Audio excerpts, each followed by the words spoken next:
acompaña en esta ocasión Juan Carlos Bajo, de IMQ Ibérica.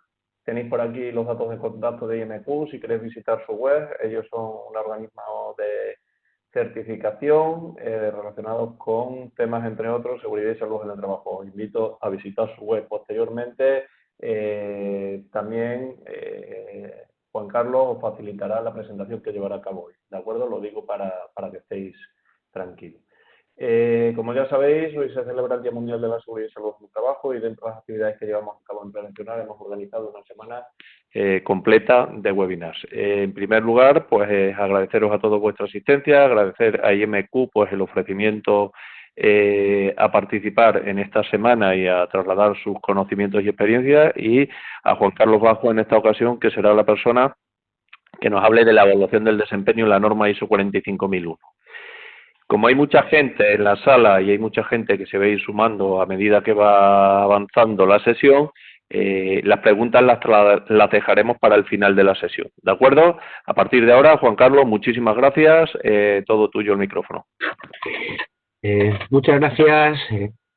Lo primero, agradecer a Prevencionar y a IMQ Ibérica participar y poder exponer algunas cuestiones sobre el tema, y esperar que pueda ser útil. También me gustaría aprovechar que es el 28 de abril para felicitar a todos los que estamos en prevención y más en una situación como la actual.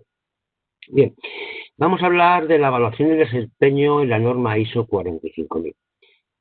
Cuando llevas muchos años haciendo esa auditoría, una de las ventajas que tenemos es que fundamentalmente vemos de todo. Desde grandes sistemas, pequeños sistemas, sistemas mejor diseñados o peor. Pero también nos vamos dando cuenta que en cuáles son los aspectos que más les cuesta tener en cuenta o trabajar la organización. También porque son aspectos que poco a poco nos han ido introduciendo, como la 18001, la OSAS o ahora con la ISO 45001. Y hoy vamos a hablar de uno de esos aspectos que yo considero que no trabajamos en general lo suficiente dentro de los sistemas y que debemos darle mucha más importancia probablemente a la que le estemos dando. Más con la estructura actual de las normas, que van fundamentalmente a la búsqueda de resultados y no a la búsqueda de que el sistema cumpla con los requisitos, en muchos casos formales. Para ello vamos a primero hacer un pequeño análisis de cómo se integra la evaluación del desempeño con otros apartados de la norma, para después ver cómo tenemos que hacer la evaluación del desempeño. Cuando una empresa se plantea que va a implantar un sistema ISO 45000, lo primero que tiene que hacer y que está dentro de la norma es evaluar el contexto. Es cierto que también este contexto es otro de los aspectos que creo que peor son tratados por las organizaciones dentro de los sistemas. El contexto de la organización en muchos casos es como una especie de presentación de la empresa que incluye en su manual o en su documentación y en la que cuenta lo que hace. En otros casos le añade algo explicando un poco en dónde nos movemos, las circunstancias que tenemos, pero todavía no estamos muy acostumbrados a hacer verdaderos análisis de contexto de la organización y que tenemos que hacer de una manera sistemática. En la transparencia podemos ver a un DAFO, el análisis PESTE, cualquier tipo de análisis, pero ¿cómo hacer el contexto? Bueno, pues el contexto está diseñado para que posteriormente establezcamos una serie de estrategias. Por ejemplo, estamos en una situación como el COVID, en la cual se nos ha generado un cambio total del contexto. Todos los sistemas tendrán que revisar su contexto. ¿Por qué? Porque las situaciones económicas han cambiado, porque las situaciones sanitarias han cambiado, porque la forma de trabajo va a cambiar y por muchas otras circunstancias. El contexto que probablemente a diciembre, final del año pasado, tuviera nuestra organización, en la mayoría de los casos, por no decir en todos los casos, no se parece en nada al que tenemos en este momento, ni al que posiblemente vayamos a tener dentro de 3 o 4. Por lo tanto, tenemos que revisar. Tendremos que revisar también, nos vamos a mostrar los objetivos.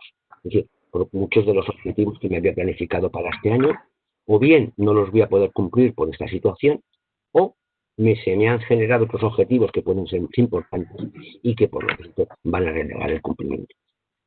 Ese análisis de contexto además debe tener en cuenta las partes interesadas. ¿Por qué? Porque las partes interesadas son las que nos ponen los requisitos, son las que nos dicen lo que se tiene que cumplir. Por ejemplo, la Administración nos dice que tenemos que cumplir la legislación, es decir, con el cumplimiento de requisitos legales. Pero también están esa serie de otros requisitos que nos dice la norma y que nos van a dar idea de cómo tiene que ser nuestro sistema.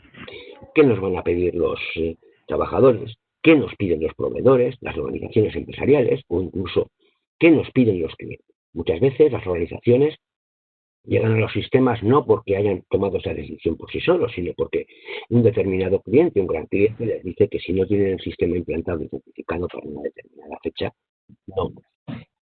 Lógicamente, la mezcla de estos requisitos con la estrategia es lo que nos va a permitir diseñar el sistema, que debe ser aquel que dé lugar y respuesta a esa estrategia y a eso. Bien, pues una vez que tenemos diseñado el sistema, dentro del sistema tendremos que plasmar esas estrategias, ese cumplimiento de requisitos en nuestra política. Política que a su vez, como nos dice la norma, tiene que ser la estructura o marco que nos permite establecer los objetivos. Y aquí no me refiero solamente a los objetivos anuales que nos implantamos, como el dar un curso de formación al 100% de la plantilla, o mejorar una determinada actividad, o organizar algo de manera. Me refiero a los objetivos también estratégicos. Es decir, no es una cuestión de cumplir el objetivo de este año, sino que estamos dentro de esa estrategia. Bien, pues a partir de estos objetivos, lo que nos va a decir la norma es que tendremos que tener aquellas medidas de apoyo que sean necesarias, apartado 7, hemos dicho que íbamos a repasar la relación del desempeño con los diferentes apartados, y también tenemos que tener en cuenta el apartado 8, que es la operación, realmente el trabajo, y cómo controlamos ese trabajo. Como consecuencia de esos objetivos que están dentro de la política y ese apoyo con el que contamos y la operación como la estamos realizando, pues vamos a tener unos resultados. X. Son los resultados reales. Pero, ¿estos resultados están de acuerdo con los objetivos que nos hemos fijado? Ahí está la que empieza a formar parte de la evaluación del desempeño. Es decir, no trabajamos para ver si las cosas salen, sino que trabajamos para, además de ver si las cosas salen bien, salen de acuerdo a los objetivos que nos hemos fijado. Está claro que si nos hemos fijado, es decir, un objetivo del 10% de la siniestralidad y la recibimos el 50%, mucho mejor. Pero nosotros tenemos que establecer esos objetivos de una forma correcta. Como decía un jefe que yo tuve, cuando los objetivos se superan mucho es porque el objetivo era poco objetivo. Es decir, el nivel de exigencia era muy bajo. Y en muchos casos, cuando los objetivos nunca se superan, es porque el nivel de exigencia es muy alto. Es decir, las estrategias y los objetivos tienen que estar alineados con la organización. Y eso es lo que vamos a tener en cuenta también durante la evaluación. Por último, todo esto, y por relacionarlo con el apartado 6, tiene que estar planificado. Es decir, no lo hacemos cuando nos apetece, cuando tenemos tiempo, sino lo hacemos dentro de una planificación que nos permita que se desarrollen y se alcancen esos objetivos que hemos considerado y ese desempeño de la forma que busca la organización y su grupo. Bien, ya nos vamos a adentrar en el apartado 9, que es la evaluación del desempeño. Primero que tenemos que tener en cuenta es que la norma dice que el desempeño es el resultado medible. Esto es fundamental. Un resultado medible, ¿por qué? Porque no vale decir que vamos mejor o peor. ¿Cómo vamos de mejor o peor? En función de ese resultado, ¿qué medidas debemos meter? Tampoco debemos pensar que cuando hablamos de un resultado medible simplemente se va a limitar a hacer una serie de gráficos en Excel en el cual vamos viendo cómo se reduce o baja la siniestralidad o diferentes indicadores que nos hemos ido colocando a lo largo del sistema. El resultado medible es también una información para tomar acción. No es simplemente para ver si hemos cumplido o no. El resultado medible no puede quedarse unas veces en una situación que simplemente es decir hemos cumplido, sino qué vamos a hacer para mejorar, porque si no va a ser imposible que nuestro sistema funcione.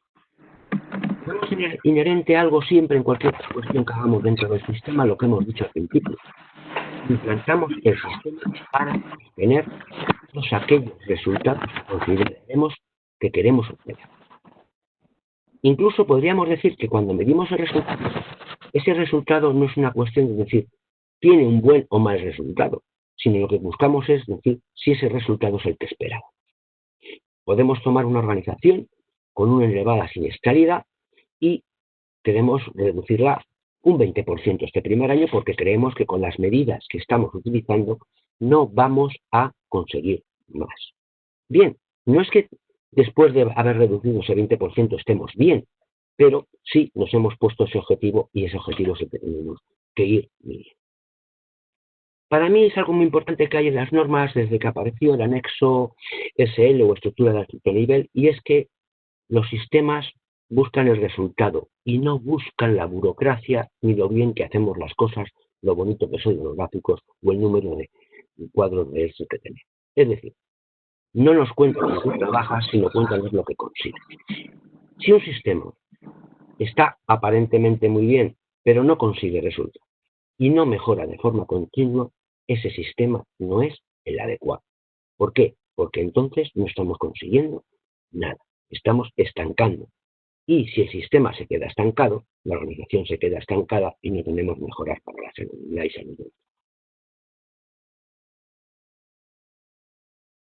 Bien, pero igual que hemos visto lo que es desempeño, es importante que tengamos en cuenta la definición que de desempeño de la seguridad y salud del trabajo nos da la norma.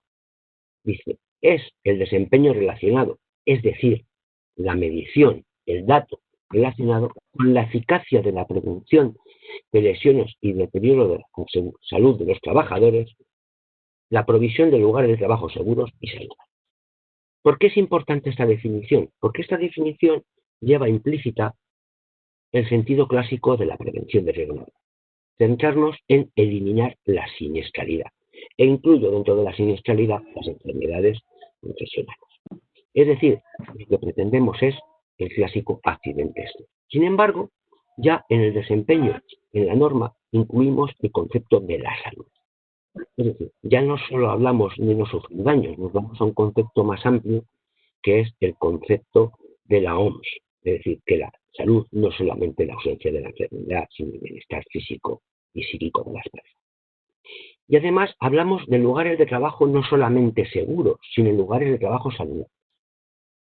¿Y qué es importante esto? Bueno, pues porque en este caso pasamos de accidentes cero a mejora continua. Y cuando hablamos de mejora continua, hablamos del apartado 10.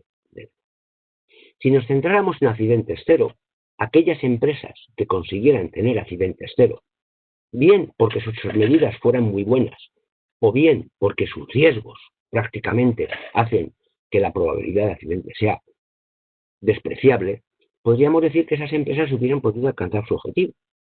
Sin embargo, al introducir el concepto de lugares de trabajo seguros y saludables, nunca se acabará este objetivo. ¿Por qué? Porque todas las medidas encaminadas a mejorar la salud en el sentido amplio de los trabajadores siempre podrán ser mejoradas. Un cambio organizativo para mejorar los factores psicosociales puede dar un buen resultado, pero seguramente dentro de un tiempo requiera un nuevo cambio organizativo. Es decir, ese proceso de mejora continua es el proceso que nos va a permitir continuamente tener mucho mejor esas condiciones de trabajo. Estamos ya llegando quizá a un concepto muy relacionado con el concepto de empresa saludable, pero sin llegar a introducirnos. Podríamos decir que con la ISO 45001 nos ponemos en la antesala de la empresa saludable.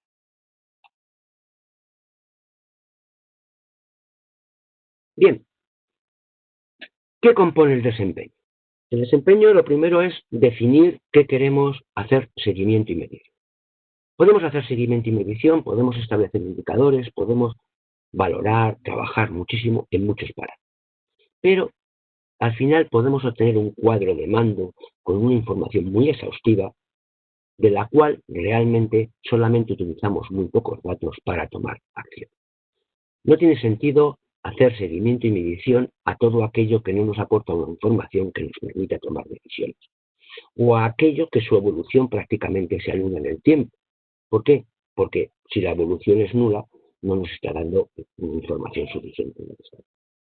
Por tanto, no es cuestión de seguir y medir, es cuestión de elegir aquellos parámetros, aquellas situaciones, aquellas actividades que necesiten realmente un cambio. Es probable que cuando establecemos el sistema por primera vez tengamos dudas. No sabemos los resultados de un indicador que nunca hemos medido. Luego tampoco sabemos si este indicador nos puede dar una mayor o menor información y la calidad de esta información.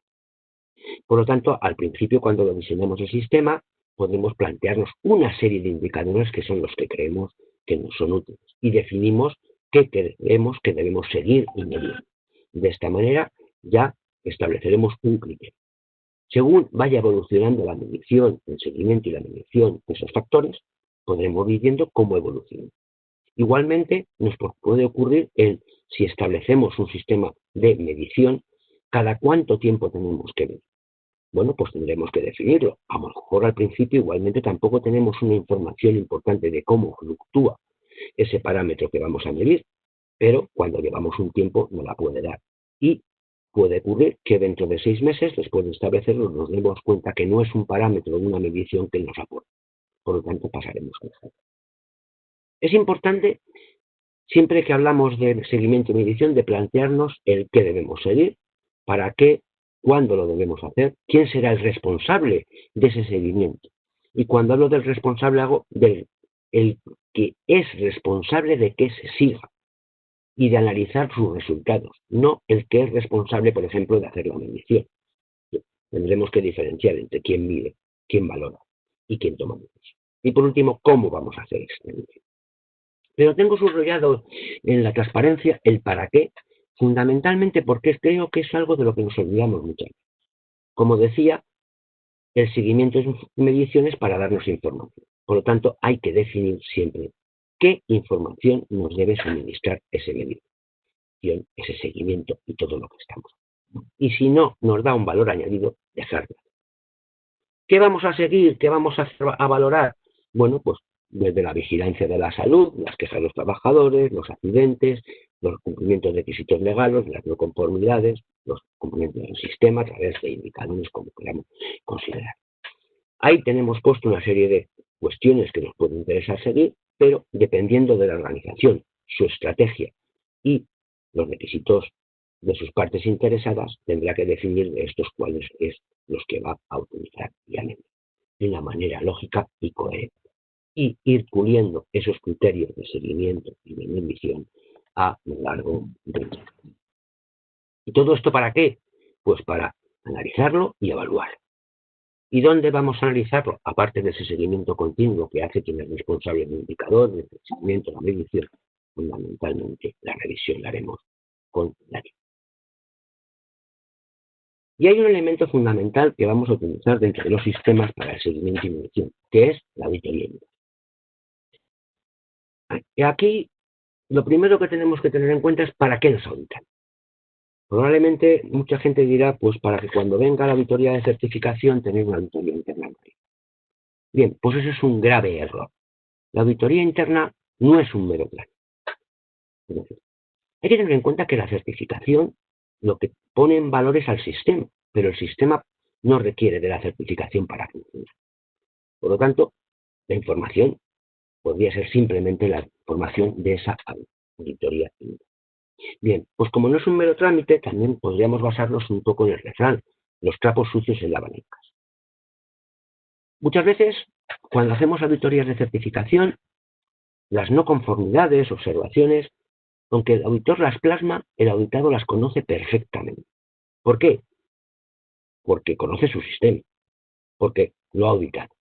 Puede ocurrir que haya cosas que le puedan sorprender, en muchos casos pueden ser más una cuestión de interpretación de la norma, y bueno, habrá cosas que en la no conformidad estará claro, él sabe que no ha hecho lo que le iban a pedir y lo sabía, la empresa lo sabía, por lo tanto, por lo menos, incluso cuando en la auditoría interna detectamos que no tenemos cosas hechas, que tenemos no conformidades, aún así nos presentaremos ante una auditoría de certificación conociendo perfectamente nuestros sistemas.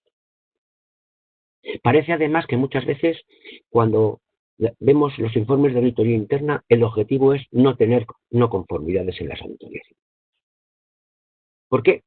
Pues no lo sé. Pero realmente, desde un punto de vista de la auditoría de certificación, a mí, por lo menos, una organización que tiene con no conformidades me está demostrando que está trabajando en sistema. es prácticamente imposible que no tengamos alguna no conformidad, observación de un sistema. ¿Por qué? Porque siempre hay cosas que se nos han escapado, porque siempre hay cosas que nos hemos equivocado como las hemos planteado en el diseño del sistema.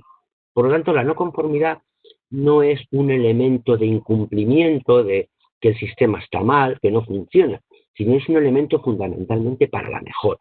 Es decir, detectar para corregir. Por lo tanto, ¿qué problema hay en no abrir no conformidades? Y menos cuando es una auditoría. También es cierto que la no conformidad tiene un valor, es decir, presiona a la organización a hacer la acción correctora más que si simplemente planteamos la acción correctora sin una norma. El efecto psicológico de abrir y cerrar una conformidad es importante.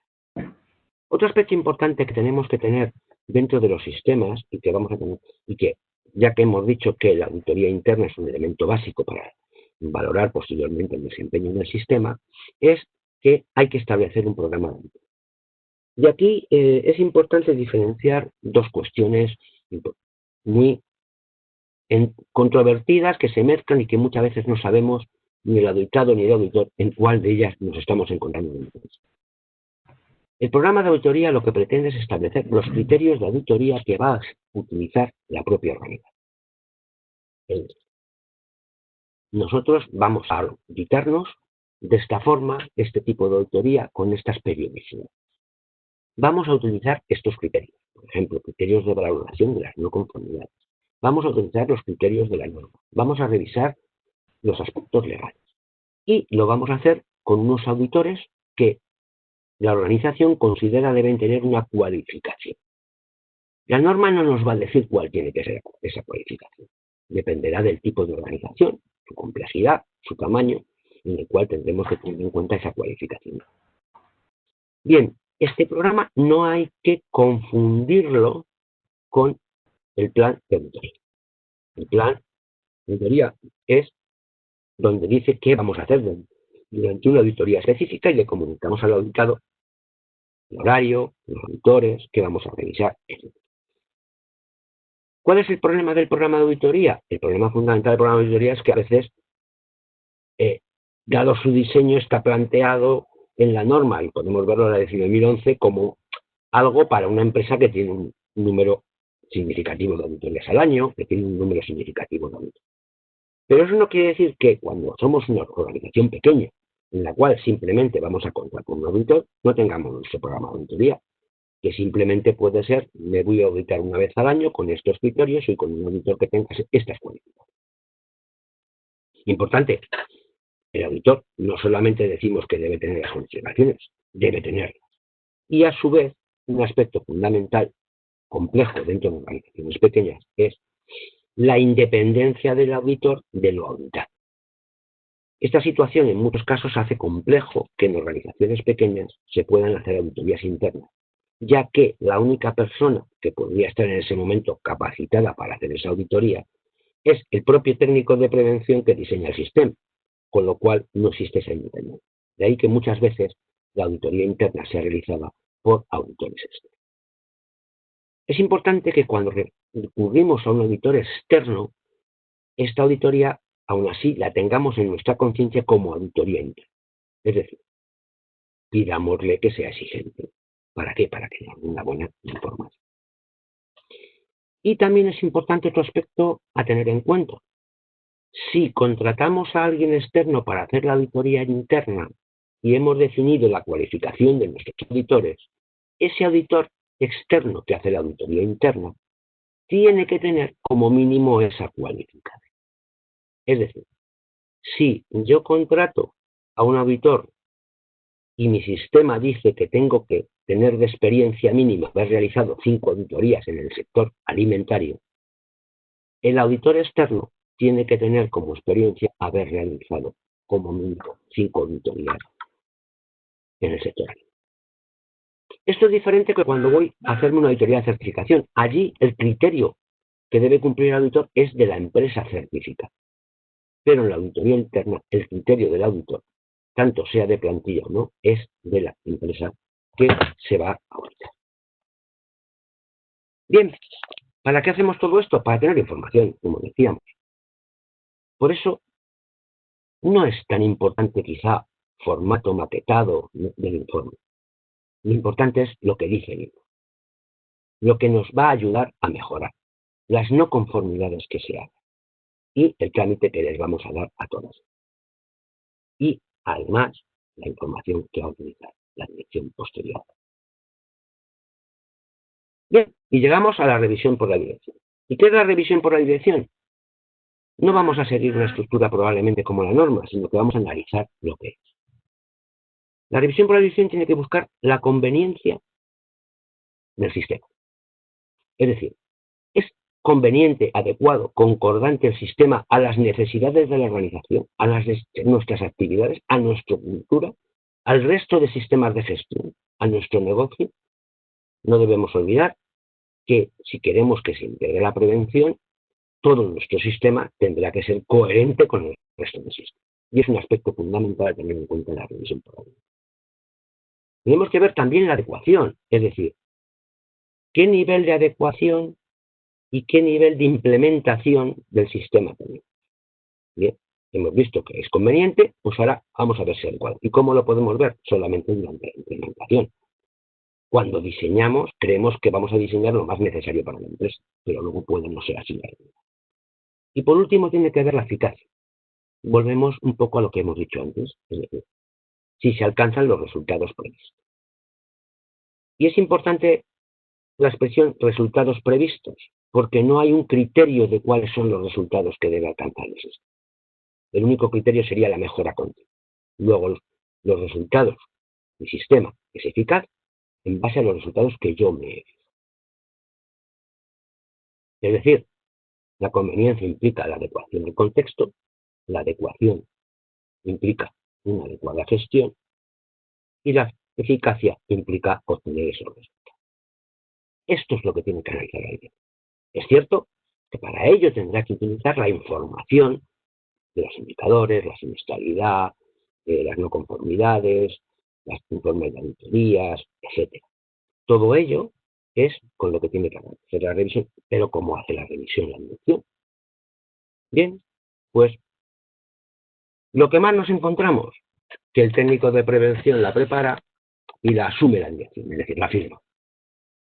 Bueno, en muchos casos la corrige alguna cuestión, le cambia una coma, un punto, o comenta algo sobre los objetivos, pero no va más allá. En otras empresas, la dirección, junto con el técnico de prevención, hace la revisión. Y lo expresamos junto con el técnico de prevención en el sentido de que es la dirección la que hace la revisión, con el apoyo del técnico de prevención. Es decir, al contrario de lo que hablábamos en el apartado anterior, que era el técnico y lo asumía. No, aquí el técnico asesora y la dirección la realiza. Es decir, la dirección se está implicando. Y por último, otra opción es la dirección con el técnico de prevención y la consulta y participación de los trabajadores. La norma ISO 45000 hace mucho hincapié en la consulta y participación de los trabajadores. ¿Qué mejor que revisar el sistema con los trabajadores? ¿Por qué? Porque primero, la dirección va a conocer la adecuación de lo que le ha salido de la información documental que se le ha suministrado y la realidad que los trabajadores encuentran. ¿Por qué? Porque los objetivos los podrá integrar con las necesidades de los trabajadores del sistema y esos objetivos serán mucho más cumplidos y habrá mucho más interés de su cumplimiento por toda la organización. Es decir, el cómo se revisa el sistema va a estar fundamentalmente relacionado con algo, que es el liderazgo dentro de la organización. Es decir, en el primer caso había un cumplimiento formal, un bajo liderazgo. En el siguiente caso teníamos un verdadero liderazgo porque había una implicación en la dirección. Y en el tercer caso, cuando participan los trabajadores, lo que tenemos es, además de liderazgo, compromiso. Creo que es fundamental a la hora de diseñar el sistema en una organización que la alta dirección decida en qué nivel del liderazgo se quiere situar. Es decir, volvemos al principio, a la estrategia, que es algo que tenemos que valorar. Bien, termino aquí resumiendo un poco la idea. Es decir, la revisión por la dirección, la evaluación del desempeño son dos elementos claves del sistema. Sin una buena medición del desempeño que dé información a la dirección, sin unos buenos indicadores, sin unas buenas informaciones desde el punto de vista del sistema, la dirección no puede dar una buena. Y esa buena revisión es la única que nos va a garantizar, primero, el cumplimiento de las estrategias que hemos definido en nuestro análisis de contexto, el cumplimiento de los requisitos y adecuación continua a ellos de nuestras partes interesadas y la obtención de los resultados esperados. Por ello, simplemente animo a aquellos que tienen implantados sistemas que dediquemos más tiempo a la revisión por la dirección, impliquemos a la dirección al máximo posible dentro de esa revisión y, en consecuencia, que le demos un gran valor añadido al desempeño del sistema. Porque nuestro objetivo único y exclusivo es mejorar el desempeño del sistema, porque un buen desempeño nos dará lugar a una buena seguridad.